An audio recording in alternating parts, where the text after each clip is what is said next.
called a Spriggan. One day, a first-year student from Aramis Academy, Agnès Claudel, showed up at his door.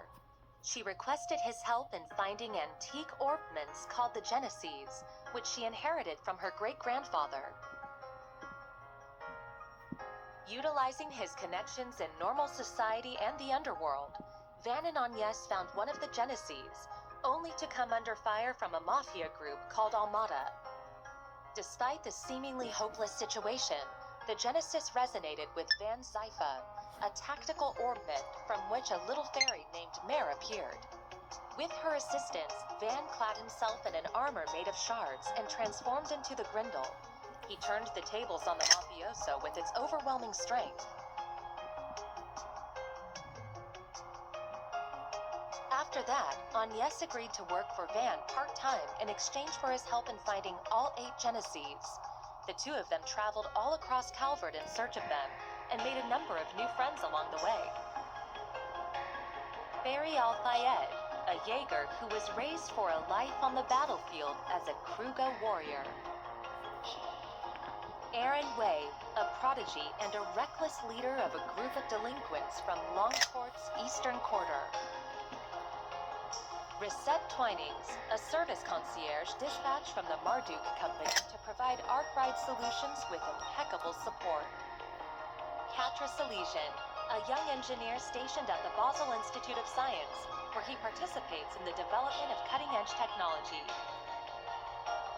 Judith Lanster, a famous actress in the world of film who leads a double life as the Phantom Thief Grimcat. And Bearguard Zeman, Van's former mentor, and a man who cast off his old name. Together, they braved countless ordeals and collected many of the Genesees. Though they were hounded at every turn by Almada, who were using the devices to sow confusion and chaos wherever they went.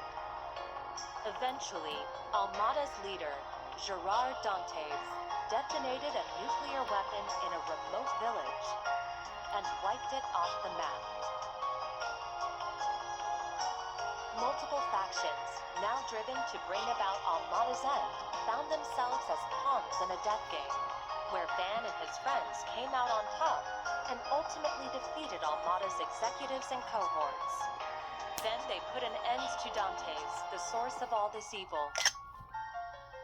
However, during a festival celebrating the Calvardian Revolution, one of Almada's leaders, Melchior, unleashed pandemonium on the capital, and in the process revived Dantes and the other executives and summoned countless demons into the city. Pandemonium brought Time and Edith to a standstill, but with the aid of their allies, Van and his crew were able to once again defeat Melchior and Dantes. Upon Dantes' demise, the diabolic core that he had absorbed into his body found its way back to Van, its original host. Van awakened as Vagrant's diaspora and disappeared, fleeing from his companions.